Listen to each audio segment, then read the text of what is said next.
அஸ்ஸலாமு அலைக்கும். Welcome to Fazila's Islamic world. இன்னைக்கு நம்ம பார்க்க போற டாபிக் ஜம்சம் கிணற்றை புதுப்பித்தல். வாங்க வீடியோக்குள்ள போகலாம். அப்துல் முத்தலிப் கூறுகிறார், நானும் என்னுடைய ஒரே மகன் ஹாரிதும் அதை கண்டுபிடிக்க பெரிதும் பாடுபட்டோம். எங்களின் முயற்சியை கண்டு நம் குறைசி குலத்தோர் கேலி செய்தார்கள். கேலியை நாங்கள் பொருட்படுத்தாமல் அம்முயற்சியில் தீவிரமாக ஈடுபட்டோம். அப்பொழுது நான் என் இரு கைகளையும் ஏந்தி, இறைவனே, இத்தூய முயற்சியில் நானும் என் அருமை மகன் ஹாரிதும் தாம் ஈடுபட்டுள்ளோம். ஒருவரேனும் எங்களுக்கு உதவி செய்ய முன்வரவில்லை. நீ எனக்கு 10 ஆண் மக்களை அளித்து அவர்களின் உதவியை கொண்டு அந்த ஜம்ஜம் கிணற்றை கண்டுபிடித்து தோன்றும் பாக்கியத்தை எனக்கு அளிப்பாயானால் அம்மக்களின் ஒருவரை உன்னுடைய ஆலயத்தில் கொண்டு வந்து நான் உனக்கு பலியிடுகிறேன் என்று இறைஞ்சினேன். என்னுடைய வேண்டுதலை இறைவனும் ஏற்று எனக்கு 10 ஆண் மக்களை தந்தான். ஓரிரவு நான் அழுத்து படுத்து உறங்கும் பொழுது கனவொன்று கண்டேன். இங்குள்ள அசப் நாயிலா என்னும் 2 சிலைகளின் அடிப்பீடத்தின் கீழே தான் அந்த ஜம்சம் கிணறு மறைந்து கிடப்பதாக எனக்கு அக்கனவின் மூலம் அறிவிக்கப்பட்டது. அப்பொழுது ஏற்பட்ட மகிழ்ச்சிக்கு அளவே இல்லை. கண்டுபிடித்து விட்டேன் உணர்ச்சி மிகுதியால் மகிழ்ச்சி மொழி பகிர்ந்து கொண்டு என் மக்களையும் அழைத்து கொண்டு இங்கு ஓடோடி வந்தேன். கண்ட கனவை உங்களிடம் கூறினேன். நீங்களும் மற்றும் உள்ள குறைசி குலத்த தலைவர்களும் நம் மூதாயர் நிறுவிய அந்த தொழு உருவங்களை அப்புறப்படுத்தாதா கூடவே கூடாது என்று கூக்குரலிட்டார்கள். எனினும் உங்களை அனுமதிப்படுத்தி ஆறுதல் மொழி கூறி உங்களின் அனுமதியை பெற்று நாங்கள் தூய வேலையில் ஈடுபட்டோம். அந்த சிலைகளை அப்புறப்படுத்தி நாங்கள் அவ்விடத்தில் சற்று தோண்டியும் தண்ணீர் குமிழி இட்டு கொண்டு வெளியே பீரிட்டு வந்தது. இதை நீங்களும் அருகே நின்று கவனித்துக் கொண்டிருந்தீர்கள். இவ்வாறு நாங்கள் ஜம்ஜம் கிணற்றை கண்டுபிடித்து அதன் மூலம் பஞ்சப்பேயை பலங்களித்தோம்.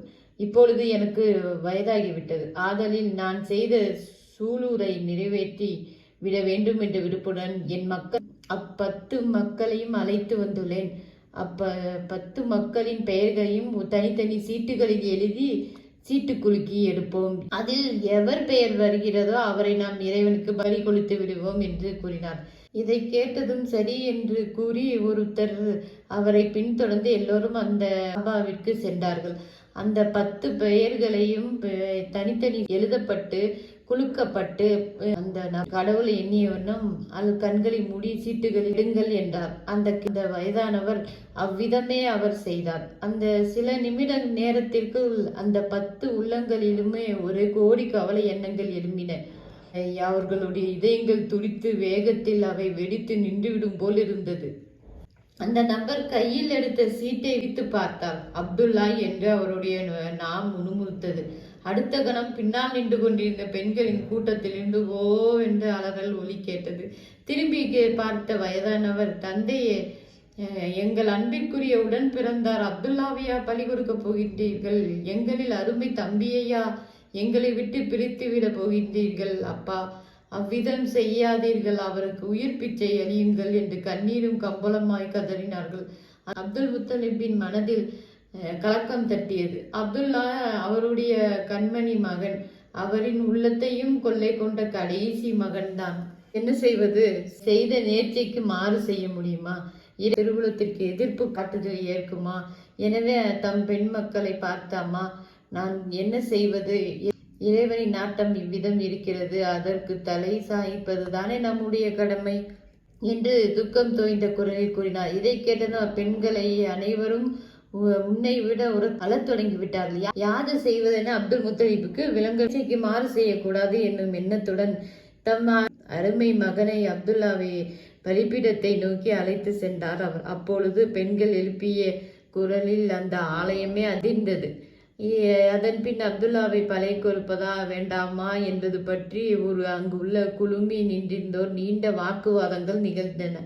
அவர்கள் ஒரு முடிவுக்கு வந்தனர். இதற்கு ஒரு முடிவு கூறும் பொறுப்பை அந்த நபரிடமே விட்டுவிடுவது, அவருடைய தீர்ப்புப்படி செயலாற்றுவது என்று அவர்கள் தீர்மானித்தார். எனவே அப்துல்லாவுக்கு பகரமாக 10 ஒட்டகங்களை பலியிடுங்கள் என்று தீர்ப்பு கூறினார். எனினும் அவருடைய தீர்ப்பு எவ்வளவு தூரம் இறைவனின் உலகத்திற்கு ஏற்றது என ஐயம் அப்துல் முத்தலிபுக்கு ஏற்பட்டது. எனவே அப்துல்லாவின் பெயரையும் ஒரு சீட்டில் 10 ஒட்டகங்கள் என்று மறு சீட்டிலும் எழுதி குலுக்கி கண்களை மூடிக்கொண்டு எடுக்குமாறு மறுபடியும் அந்த நபரிடம் கூறினார். அவர் அந்த நபர் அவ்விதமே செய்தார். சீட்டை பிரித்து பார்த்தா பார்த்ததும் ஒவ்வொருவரும் ஒருவர் முகத்தை பார்த்து பேசிக் கொண்டார்கள். ஏன், மறுபடி வந்த சீட்டில் அப்துல்லாவின் பெயர்தான் எழுதப்பட்டிருந்தது. அதன் பின் 20 ஒட்டகங்கள் என்றும் ஒரு சீட்டிலும் அப்துல்லாவின் பெயர் மற்றொரு சீட்டிலும் எழுதி குலுக்கி எடுக்கப்பட்டது. சீட்டை விரித்து பார்க்கும் பொழுது மறுபடியும் அப்துல்லாவின் பெயர் குறிப்பிடப்பட்டது. எனினும் அந்த அப்துல் முத்தலிபின் மனம் தளரவில்லை. ஒட்டகங்களின் எண்ணிக்கையை கூட்டிக் கொண்டே எழுதி சீட்டு குலுக்கி எடுத்தார். எப்படியாய் பெற்றவர் அல்லவா, அந்த கண்ணின் மணியான மகனின் உயிரை காப்பாற்றுவதில் அவர் தம் சொத்து முழுவதும் இழக்க முன்வந்ததில் வியப்பில்லை. இறுதியாக 100 ஒட்டகங்கள் என்று ஒரு சீட்டிலும் அப்துல்லா என்று மறு சீட்டிலும் எழுதி குலுக்கி எடுக்கப்பட்டது. என்ன வியப்பு! சீட்டை பிரித்து பார்க்கும் பொழுது அப்துல்லா என்பதற்கு பதிலாக 100 ஒட்டகங்கள் என்று பொறிக்கப்பட்டிருந்தது. இதை கண்டதும் அங்கு குழுமியிருந்த ஒவ்வொருவரின் உள்ளத்தில் இருந்தும் ஆறுதல் பெருமூச்சு வெளிவந்தது. அவர்களின் கண்களில் மகிழ்ச்சி கண்ணீர் குளிர்ந்தது. எல்லா புகழும் இறைவனுக்கே என்னும் மொழிகள் அவர்களுடைய வாயில் இருந்தும் வெளிவந்தன. அக்கணத்திலே 100 ஒட்டகங்கள் அவ்விடத்திலே பலி கொடுக்கப்பட்டன.